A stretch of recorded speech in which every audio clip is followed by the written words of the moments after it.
Coucou, sois la bienvenue. Merci d'être là. Je veux répondre à quelqu'un. J'ai fait une vidéo ici où j'ai parlé des mères porteuses. J'ai parlé de ces mères qui vous accouchent, mais qui ne sont pas là pour vous, qui n'ont pas le temps pour vous. Eh bien, justement, une personne m'a posé une question. Mais on fait comment pour le reconnaître? D'abord, je suis toute contente pour tous ceux qui se sont retrouvés à travers cette vidéo, pour tous ceux qui se retrouvent à travers mes vidéos. Je vous envoie plein de bisous, plein d'amour et je prie chaque jour que Dieu, Alpha Oméga, vous sort de tout genre de situations et de blocages dans lesquels vous vous retrouvez. Alors, ici, j'avais parlé des mères qui n'ont pas forcément le temps pour leurs enfants, c'est-à-dire les mères terrestres. Voilà, donc je vais aller un tout petit peu plus en détail avant de pouvoir répondre à la question de cette personne.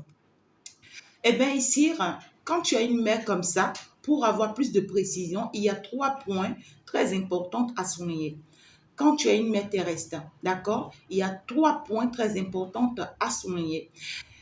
Pour que tu puisses savoir que ta vraie mère, d'accord, ce n'est pas la mère qui t'a porté sur cette terre, mais par contre que tu as une mère spirituelle qui veille sur toi, qui a permis que tu sois au monde et qui t'interpelle par rapport à une mission précise. Tu as un père qui t'interpelle, un père spirituel qui t'interpelle à une mission précise pour que tu puisses le savoir et pour que tu puisses vraiment identifier que réellement tu es un enfant de la lumière et que tu es appelé à une mission par rapport à ce sujet précis.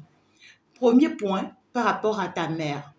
Tu vas constater que c'est une personne, ta mère, tu vas constater que c'est une personne, tu n'es jamais prioritaire pour elle. Tu n'as jamais été sa priorité. C'est-à-dire que quoi? Quand il y a par exemple une nouvelle, d'accord, qui arrive dans votre famille, tous tes frères et sœurs sont informés avant toi. Par exemple, lorsqu'il y a une situation, d'accord, dans la famille, ben, tu es en fait la plus méprisée parmi tous. Quand il y a une situation, par exemple, c'est-à-dire, je prends de simples exemples, lorsque c'est l'enfant de ta sœur qui est malade, par exemple, ta mère, elle est prête à tout sacrifier hein, pour sauver via cet enfant. Elle est là avec ta sœur tout le temps, elle est avec elle tout le temps, elle y met de ses moyens financiers, elle s'engage à tout faire pour sauver cet enfant. Mais quand, par exemple, c'est toi, ton enfant qui est malade, d'abord, elle ne te donne pas de nouvelles. Même quand tu l'informes, elle ne te donne pas de nouvelles. Ou même si elle te donne de nouvelles, elle n'est pas là pour toi. Elle dit qu'elle doit attendre de toi. C'est toi-même qui dois dépenser. Même si elle doit te soutenir par rapport à quoi que ce soit, elle attend tout de toi. Tu vois ce que je dis? Ou soit elle n'a pas le temps pour toi. Elle, de loin, elle va te dire non, faire ceci, faire ça. Tu peux l'envoyer à l'hôpital, tu peux acheter ci pour elle, ou bien tu peux acheter ça pour l'enfant. Voilà, tu ne te sens pas prioritaire dans la vie de ta mère.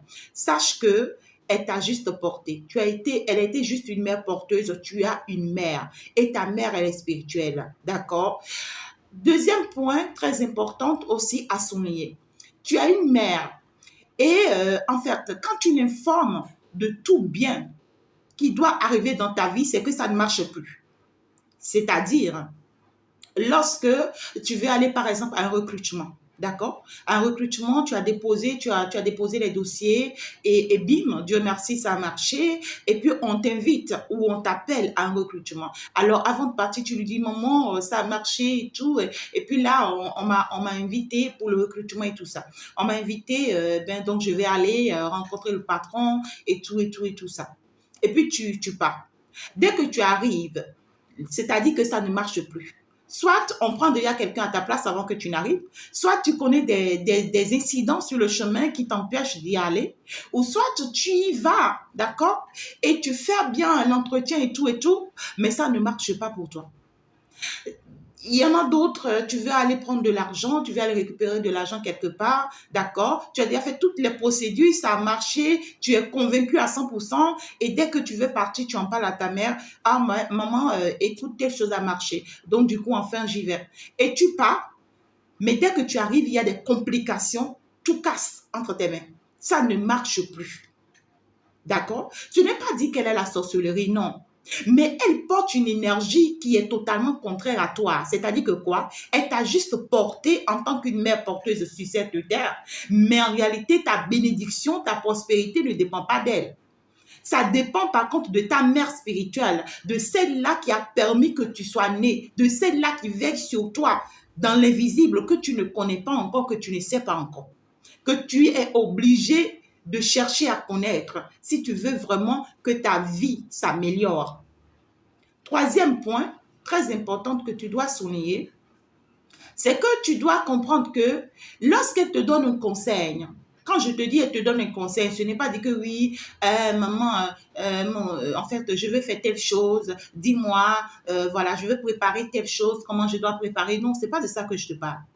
C'est-à-dire, lorsqu'elle te donne un conseil, quand tu mets le conseil en place, c'est dire que ça ne marche jamais pour toi.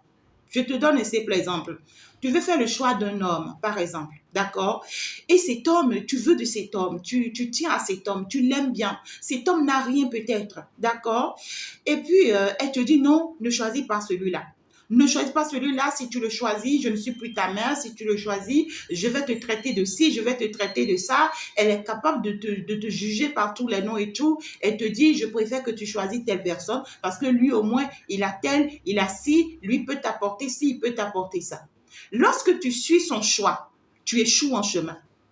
Depuis que tu es en train de suivre son choix, tu es en train d'aller de divorce en divorce, de séparation en séparation, ou bien même de pète en pète, c'est-à-dire que tu perds les femmes. Tu prends une femme, ça ne marche pas, elle trouve à dire et tu laisses. Tu prends encore une autre, elle trouve à dire, tu laisses.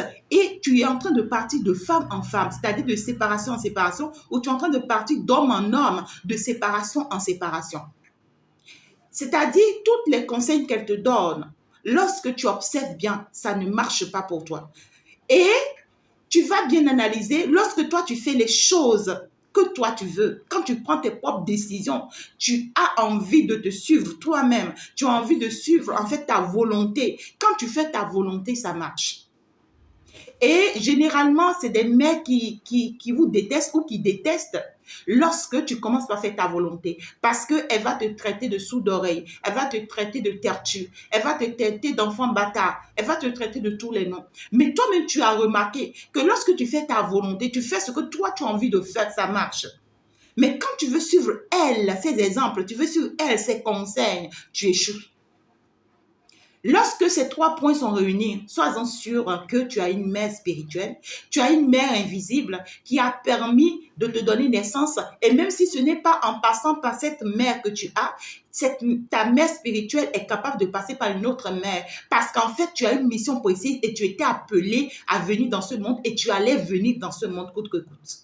Et il faut que tu recherches cette mère, il faut que tu recherches ce père, il faut que tu cherches à le connaître. Et pour le connaître, je vais te répondre maintenant. Mais on fait comment pour le connaître? Pour connaître ton père, en fait, la personne qui t'a mise au monde. Je veux parler de ton père spirituel, l'invisible. Pour connaître ta mère, la personne qui t'a mise au monde, ta mère spirituelle, invisible, il faut forcément te rapprocher justement de moi. Il faut te rapprocher de ma communauté spirituelle parce que ce n'est pas tout que je dois exposer sur le plan, c'est-à-dire sur les réseaux sociaux. Voilà, il faut faire partie de ma communauté, il faut faire partie en fait, de ma maison spirituelle, il faut faire partie de mon église spirituelle. Et pour pouvoir faire partie de tout ceci, il faut aller sur mon profil. Dès que tu arrives sur mon profil, tu vas tomber sur mon numéro. C'est mon numéro WhatsApp, s'il vous plaît. Donc, du coup, tu m'écris en WhatsApp pour m'expliquer que tu es tombé sur la vidéo et tu veux faire partie de la communauté. Si tu veux faire partie de la communauté, c'est que tu dois te prier en quatre. Parce qu'il faut des enseignements, il faut des accompagnements, il faut des prières, il faut des soutiens. D'accord? Donc, tu dois te prier en quatre pour être prêt à aller jusqu'au bout. Donc, tu m'écris en privé. Justement, mon numéro est bien sûr griffé sur mon profil. Et dès que tu m'écris, je vais t'intégrer dans la communauté, c'est-à-dire dans ma communauté. Voilà, j'ai une communauté, j'ai une église, j'ai un centre, justement, et qui pourra t'accompagner, qui pourra t'assister. C'est 101 francs. Tu seras justement accompagné pour savoir qui est ta vraie mère, qui est ton vrai père et comment te conduire désormais pour pouvoir y arriver, pour pouvoir avoir de la prospérité dans tout ce que tu fais, pour pouvoir avoir de la réussite dans tout ce que tu fais. Donc, écris-moi pour que je puisse t'intégrer. Merci beaucoup à vous. Merci pour vos soutiens, pour votre amour. Je vous aime. Ciao, ciao.